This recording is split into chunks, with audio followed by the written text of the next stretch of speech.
그래서 지금 이달 말에 그 한미 정상회담이 있는데 문재인 대통령은 저는 그런 면에서는 확실하게 뭔가 자기 주관이 있는 사람 같아요. 선거 과정에서 사드에 대해서는 다른 걸 떠나서 가장 기억에 남는 문재인 후보의 워딩은 그런 거 있죠. 절차적 정당성이 결여돼 있다 이렇게 이야기를 하고 있는 그런 부분이 그냥 그대로 이행이 돼요. 미국에서 뭐라고 하든 간에. 근데 알고 봤더니 미국도 이해해줘. 그러니까 박근혜가 얼마나 이상한 거를 했는지 지금 우리가 이해를 할 수 있는 것이고요. 자, 어쨌든 간에 그 사드에 관련해서는 일단 저는 이게 이제 수면 아래로 잠복을 한다고 봐요. 그렇죠. 당분간은 이걸로 갖고 누구도 얘기할 수 없는 조사 기간이 필요한 거죠.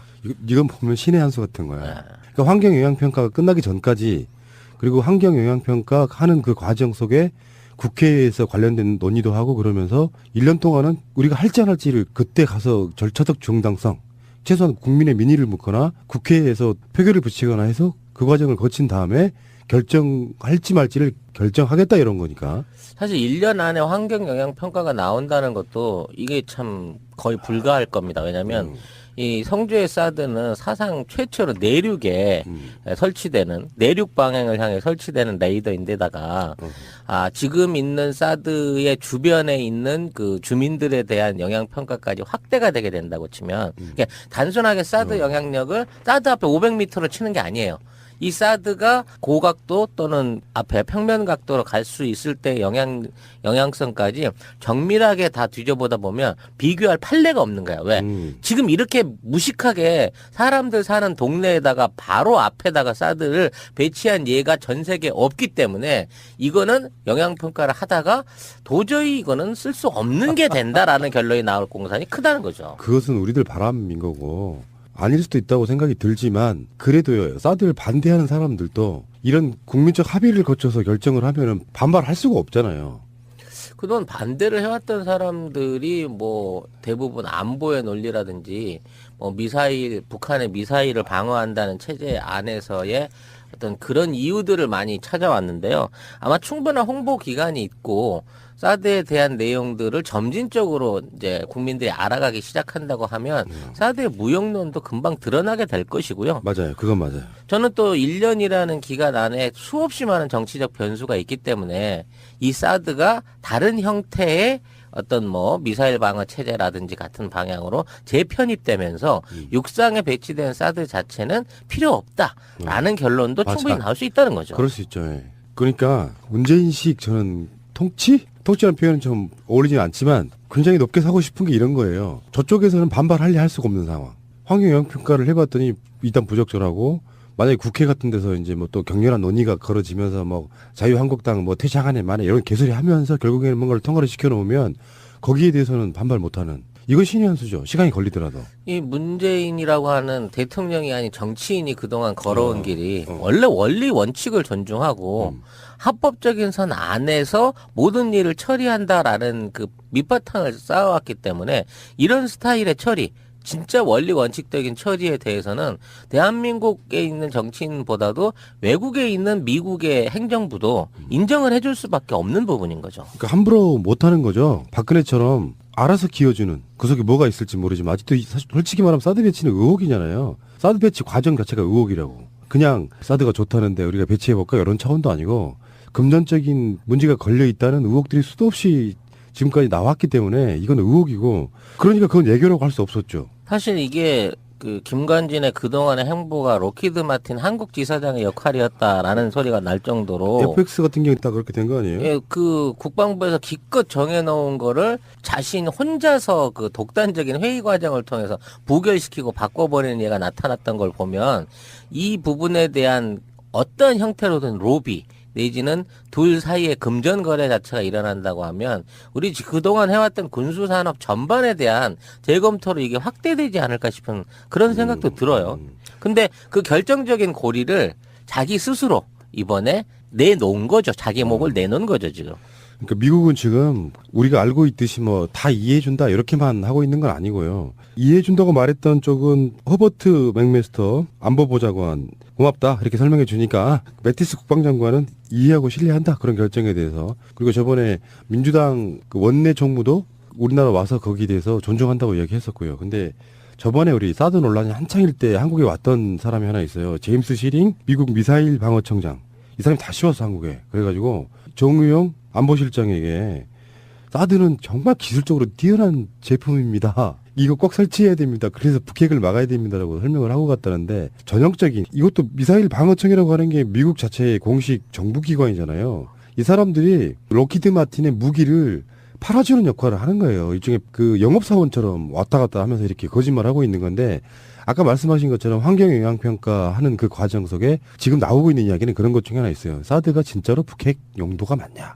요거에 대해서도 검증을 하겠다는 겁니다. 아무튼 이번에 사드 논란 때문에 그 두 가지 부분에서 숨은 고리가 드러나는데요.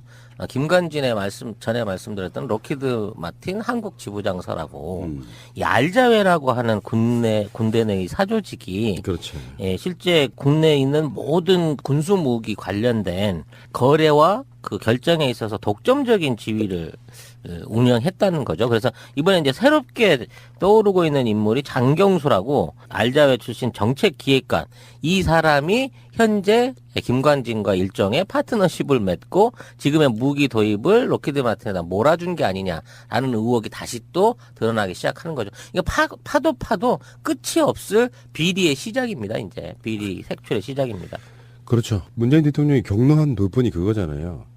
일부러 풀 세팅을 해놓지 않고 환경 영향평가를 피하려고 두 개만 갖다 놓고 요 방식으로 그 영향평가를 피하고 그 시점 견해히 넘어가면 사드 배치를 완료시켜 놓으면 빼도 박도 못하게 만들어 놓는 굉장히 꼼수를 부리고 있는 거고 그 꼼수를 부리는 이유가 환경 영향평가를 안 받겠다는 건 두 번째 문제고 그 사이에 꼭 해야 되는 뭔가가 있는 거예요. 한민구하고 김관진은 이 사람들은 확실히 이번에 뭐 청와대 조사를 했다고 하는데 그 결과가 나온 건데 나중에 저는 수사까지 갈 수도 있다고 봅니다. 지금 이제 청와대가 그 사드 조사를 시작하면서 대상을 윤병세 외교부 장관, 전 외교부 장관이 되겠죠. 이제 황교안 전 총리까지 확대할 가능성이 있음을 시사를 했거든요. 그러면 우리가 늘 주장했던 사드 오적들이 실제 이번에 불법 사드 도입에 관련한 모든 책임과 어떤 그 안에서 이득 내지는 권한을 나눠서 진행했을 가능성이 높은 거고 그 와중에 한민구 장관이 그런 게 있었어요라고 말할 만큼 만일 정말 모르고 이 사드가 들어온 거라면 이건 정말 애국적인 행동으로 이건 칭찬받아야 돼요. 왜냐하면 사드라는 1조 원대 무기를 아무도 모르게 슈킹을 쳐온 거야 얘네들이. 돈도 안 받고 외상으로. 돈도 줄 필요도 없는 1조 원어치 무기를 슈킹을 쳐왔어. 이건 칭찬해야지. 혹시 이거 배달 사고 아닐까? 아 이게 어디 그럼 뭐 중국으로 가다가 여기 떨어졌나 잘못해서? 그런 의미가 아니고 일본 가다가? 그런 의미가 아니고 일단은 왜 그런 거 있잖아요. 그 샘플 한번 써보시라고 내보내는데 그거를 돈을 줘야 되는 상황 뭐 이런 식으로 만들어가지고 실제로는 돈을 받아가지고 그 샘플 준 사람한테는 안 주고 자기가 쓰는 방식 이렇게 될 수 있어요. 사드의 시작점을 한번 생각해보면 정말 뜬금없이 물론 그 전에 사드 배치에 대해서 얘기가 없었던 건 아니지만 박근혜가 청와대 수석 비서관 회의에서 사드 배치해? 이렇게 된 거거든. 근데 그 당시에 우리가 알고 있는 기억을 다시 되살려 보면 한민구는 몰랐어. 윤병세도 몰랐어. 이걸 옆에서 주도한 건 청와대에 있던 김관진 안보실장이에요. 그러면 그 사이에 한민구는 알았을지도 모르겠지만 황교안, 한민구, 윤병세는 몰랐어. 박근혜하고 김관진은 알고 있었어. 그렇게 되면 어떻게 될 수 있냐면 현재 박근혜 재판에 추가 기소할 수도 있어요. 이게 두 사람, 세 사람 이렇게 수사하다 보면. 저도 옛날에 이런 비슷한 경우를 당한 적이 있습니다. 누가 그 외제차를 폰티악을 한데 타보라고 줬어. 진짜? 그러니까 뭐 돈은 생각하지 말고 일단 네가 타보고 마음에 들면 이거 그냥 네가 사든지 말든지 그건 나중에 결정해야 되는 거야. 타보라고 준 거야. 근데 맡겨놓고 이 새끼가 없어졌어. 뭐 불안하다. 그리고 나서 경찰이 찾아왔어. 그래갖고 이게 미군 부대에서 도난당한 차량인데 뭐야 그거 왜? 그거를 갖다가 왜 당신이 타고 있냐? 아니 나는 내 친구가 그냥 타보라고 맡기고 간 거라고 괜찮으면 사고 아니면 돌려주면 된다 그랬다고. 그래가지고 나중에 이제 내가 쉽게 말해서 그 차를 불법으로 취득한 놈이 돼가지고 차값을 1,700만 원을 물어줬어요. 차 본인 갖고? 아니 갖고 이제 열받아서 도로 팔았지. 차가 마음에 안 들어서. 그런 경우랑 똑같은 거야. 그 친구 놈이 나한테 했던 거랑 똑같은 짓을 김관진이가 대한민국에 한 거지. 그러면은 그 친구가 아니고 그 당시에 우리 송 작가님의 역할이 지금 문재인 대통령과 똑같은 거야? 박근혜지 내 역할은. 뭐 그런 거야? 공짜로 주는 거라니까 생각 안 하고 그냥 받을게 라고 했는데 공짜가 아니었던 거지. 제가 다 주고 산 거지, 중고차를. 아이고. 그렇게 돼갖고 지금 이렇게 된 상황이라고 하면은, 사드 배치는 결론적으로는 우리도 예상 한번 해봅시다. 사드 배치 된다, 안 된다, 궁극적으로. 저는 궁극적으로 육상 사드는 배치 안 될 걸로 보고요. 이게 이제 해상에서 쓰는 SM3라든지 아니면 다른 방식의 레이더 기지를 추가 설치해가지고 이제 미국이 구상하고 있는 그 동아시아 안에 그 MD 체계를 구축하는 방식의 어떤 틀을 마련해주는 정도에서 되지 않을까 싶어요. 사실 미국 입장에서는 성주보다는 제주도에다가 이 레이더를 훨씬 더 넣고 싶을 겁니다. 그래서 뭐 여러 가지 방식으로 해상 레이더라든지 해상 발사 시스템 같은 쪽으로 전환돼서 좀 더 유동성 있는 군사적으로도 유용할 수 있는 방식으로 나가자는 선에서 합의가 되지 않을까 싶어요. 그렇긴 해요. 북한 핵이라고 말을 해야 되니까 성주로 간 거야. 그렇죠. 좀 저 정확히 말하면 그 북한 핵용이어야 되면은 강원도 또는 경기도 휴전선 근방에 설치하는 게 맞지. 그러니까 엄밀히 말하면요, 이거는 그 부산 그 군수 출입항하고 오키나와에 있는 미군 기지를 보호하기 위한 역할 이외에는 사실 한반도 안에서 보호될 수 있는 역할이 전혀 없는 거예요. 그렇지. 그러니까 결국 그 용도로 해서 여기에 배치를 하려고 했으나 제도적으로도 그렇고 효용성 면으로 봤을 때 오히려 새로운 이지스함을 이제 도입하게 되는 2020년 전후에 해상에서의 훨씬 지금 사드보다 고고도의 요격이 가능한 SM3 체계로 바로 변화하지 않을까라는 생각을 해봐요. 저는 개인적으로 전쟁놀이 좀 안 했으면 좋겠어. 쓰지도 않을 무기 갖다가 진짜 사드는 맞춰볼 방법이 없잖아. 그렇죠. 그 연습삼아 미사일 쏘고 그 한번 요격해보자라는 수밖에 없는 건데. 그러니까 뭐 자기들은 뭐 적중률 100%라 그러는데 다 거짓말이라면서요. 한 5%밖에 안 된다면서. 실제 그런 시험을 할 수가 없잖아요. 그러니까 비행기에서 이렇게 미사일을 쏘고 그거를 요격해서 맞추는 걸로 그 시험을 한 거예요. 왜냐하면 탄도 자체를 띄워가지고 고고도에 멈췄을 때 속도가 이 정도 나니까 요 정도 속도 날 때는 맞출 수 있어. 이 모든 조건을 맞췄다고 하는데 실제 탄도가 날아가는 과정 중에 직접적인 요격이 성공한 데는 한 번도 없기 때문에 이거는 엄밀히 말해서 요격이 불가능한 무기라고 봐야 되는 거죠. 알겠습니다. 예. 뭔가 희망이 생기네요. 앞으로 한 1년여 후를 한번 기대하겠습니다. 그럼 사드 배치는 의혹이잖아요. 사드 배치 과정 자체가 의혹이라고. 그냥 사드가 좋다는데 우리가 배치해볼까 이런 차원도 아니고 금전적인 문제가 걸려있다는 의혹들이 수도 없이 지금까지 나왔기 때문에 이건 의혹이고 그러니까 그건 예결하고 할 수 없었죠. 사실 이게 그 김관진의 그동안의 행보가 로키드 마틴 한국 지사장의 역할이었다라는 소리가 날 정도로 FX 같은 경우 딱 그렇게 된 거 아니에요? 예, 그 국방부에서 기껏 정해놓은 거를 자신 혼자서 그 독단적인 회의 과정을 통해서 부결시키고 바꿔버리는 예가 나타났던 걸 보면 이 부분에 대한 어떤 형태로든 로비 내지는 둘 사이의 금전 거래 자체가 일어난다고 하면 우리 그동안 해왔던 군수산업 전반에 대한 재검토로 이게 확대되지 않을까 싶은 그런 생각도 들어요. 근데 그 결정적인 고리를 자기 스스로 이번에 내놓은 거죠. 자기 목을 내놓은 거죠, 지금. 그러니까 미국은 지금 도저히 이거는 쓸 수 없는 게 된다라는 결론이 나올 공산이 크다는 거죠. 그것은 우리들 바람인 거고 아닐 수도 있다고 생각이 들지만 그래도요. 사드를 반대하는 사람들도 이런 국민적 합의를 거쳐서 결정을 하면은 반발할 수가 없잖아요.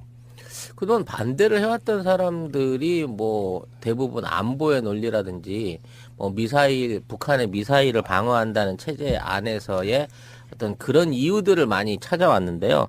아마 충분한 홍보 기간이 있고 사드에 대한 내용들을 점진적으로 이제 국민들이 알아가기 시작한다고 하면 사드의 무용론도 금방 드러나게 될 것이고요. 맞아요. 그건 맞아요. 저는 또 1년이라는 기간 안에 수없이 많은 정치적 변수가 있기 때문에 이 사드가 다른 형태의 어떤 뭐 미사일 방어 체제라든지 같은 방향으로 재편입되면서 육상에 배치된 사드 자체는 필요 없다라는 결론도 맞아. 충분히 나올 수 있다는 거죠. 그럴 수 있죠. 예. 그러니까 문재인식 저는 통치? 통치라는 표현은 좀 어울리지는 않지만 굉장히 높게 사고 싶은 게 이런 거예요. 저쪽에서는 반발하려 할 수가 없는 상황. 환경영향평가를 해봤더니 일단 부적절하고 만약에 국회 같은 데서 이제 뭐 또 격렬한 논의가 걸어지면서 뭐 자유한국당 뭐 퇴장하네 마네 이런 개소리 하면서 결국에는 뭔가를 통과를 시켜놓으면 거기에 대해서는 반발 못하는 이건 신의 한 수죠. 시간이 걸리더라도. 이 문재인이라고 하는 대통령이 아닌 정치인이 그동안 걸어온 길이 원래 원리 원칙을 존중하고 합법적인 선 안에서 모든 일을 처리한다라는 그 밑바탕을 쌓아왔기 때문에 이런 스타일의 처리, 진짜 원리 원칙적인 처리에 대해서는 대한민국에 있는 정치인보다도 외국에 있는 미국의 행정부도 인정을 해줄 수밖에 없는 부분인 거죠. 그러니까 함부로 못하는 거죠. 박근혜처럼 알아서 기어주는 그 속에 뭐가 있을지 모르지만 아직도 사실 솔직히 막 최소한 국민의 민의를 묻거나 국회에서 표결을 붙이거나 해서 그 과정을 거친 다음에 결정할지 말지를 결정하겠다 이런 거니까. 사실 1년 안에 환경 영향 평가가 나온다는 것도 이게 참 거의 불가할 겁니다. 왜냐하면 이 성주의 사드는 사상 최초로 내륙에 설치되는 내륙 방향을 향해 설치되는 레이더인데다가 지금 있는 사드의 주변에 있는 그 주민들에 대한 영향 평가까지 확대가 되게 된다고 치면 그러니까 단순하게 사드 영향력을 사드 앞에 500m로 치는 게 아니에요. 이 사드가 고각도 또는 앞에 평면 각도로 갈 수 있을 때 영향성까지 정밀하게 다 뒤져보다 보면 비교할 판례가 없는 거야. 왜? 지금 이렇게 무식하게 사람들 사는 동네에다가 바로 앞에다가 사드를 배치한 예가 전 세계에 없기 때문에 이거는 영향평가를 하다가 그래서 지금 이달 말에 그 한미 정상회담이 있는데 문재인 대통령은 저는 그런 면에서는 확실하게 뭔가 자기 주관이 있는 사람 같아요. 선거 과정에서 사드에 대해서는 다른 걸 떠나서 가장 기억에 남는 문재인 후보의 워딩은 그런 거 있죠. 절차적 정당성이 결여돼 있다 이렇게 이야기를 하고 있는 그런 부분이 그냥 그대로 이행이 돼요. 미국에서 뭐라고 하든 간에. 근데 알고 봤더니 미국도 이해해줘. 그러니까 박근혜가 얼마나 이상한 거를 했는지 지금 우리가 이해를 할 수 있는 것이고요. 자, 어쨌든 간에 그 사드에 관련해서는 일단 저는 이게 이제 수면 아래로 잠복을 한다고 봐요. 그렇죠. 당분간은 이걸로 갖고 누구도 얘기할 수 없는 조사 기간이 필요한 거죠. 이건 보면 신의 한 수 같은 거야. 그러니까 환경 영향 평가가 끝나기 전까지 그리고 환경 영향 평가 하는 그 과정 속에 국회에서 관련된 논의도 하고 그러면서 1년 동안은 우리가 할지 안 할지를 그때 가서 절차적 정당성